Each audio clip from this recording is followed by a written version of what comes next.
kutoka zile departments ambazo zinahusika.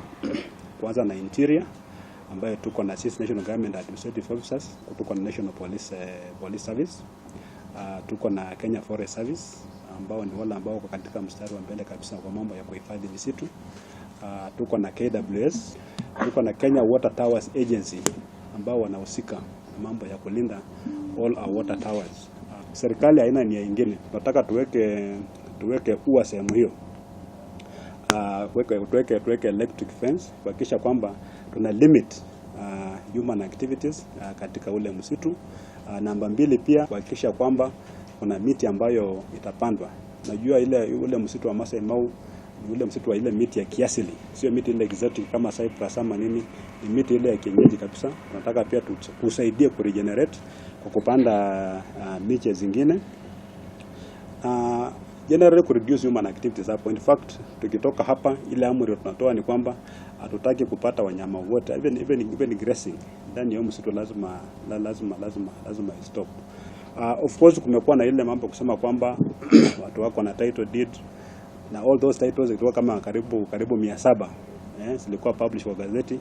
Wale ambao walipewa zile title deeds watakuja kusema walizipata namna gani. But as a responsible government tumesema kwamba we don't want to waste any more time. Tulichelewa sana.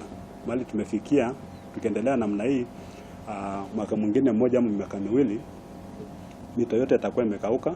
Hata kule kwa mali kuna wanyama wa pori kule kwa game reserve utapata kumekauka. Mnajua ile kazi tulifanya mwaka jana, ukienda sasa utapata maji yameongezeka kule. Ndio naona hata watalii wamekaa Masai Mara kuanzia mwezi wa Juni for the first time in history. Wamekuja mwezi wa Juni, karibu naelekea mwezi wa 9 na bado wako kule. Last year walikuja tulikuwa I think just 2 weeks. Wana wanyama walikuja hakuna maji wakarudi Tanzania. Lakini for now ukienda kule sasa utapata namba ya wageni wale ambao wako kule na namba ya inaitwa ni wild beast. It's almost the same. Watu wamejaa hata wamekosa mahali pa kukaa. And that's how economy na grow. The economic grow, it grows for all of us.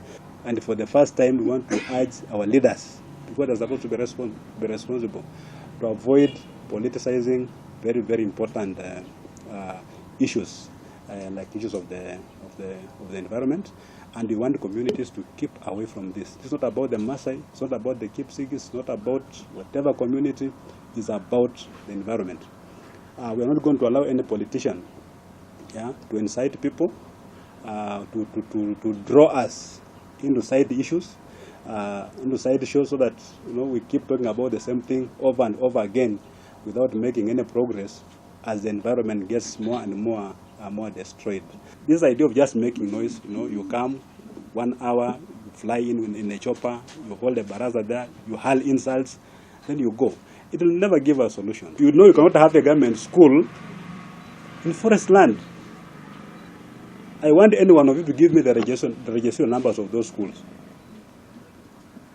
And give me one teacher, a TSC deployed teacher to those schools. We are going to have candidates this year.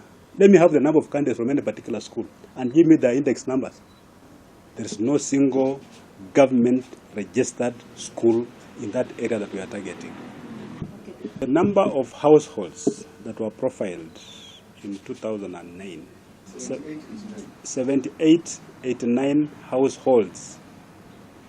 So it's plus or take. Because people are told from that time, no more settlement at that place, no more carrying out of any economic activities, because the government was to take action after that. It's unfortunate to have taken a bit of time from that time up to now. So we may not really know the exact number, the exact households that are there, but from our official records and the people that we have on record, because these households, the heads of households, we have their details. We know them. And the government position was that we will not consider anybody beyond that number, because that's what we're calling the status quo. A status quo was established, maintain things as they are. So do not add anything, don't add another household. So those who came after 2009, after that government decision to put a caveat there, we are not aware about them. Because people just come, they see an open piece of land, and they settle on it. Be it forest, be it private land, they just settle on it. And then they start selling to others. and it becomes like it's a normal thing. So what we are saying is that we are targeting about 10,000 households, not more than that. Of course, there are people with different categories there. There are those who claim they've got title deed, there are those who claim they've got land agreements.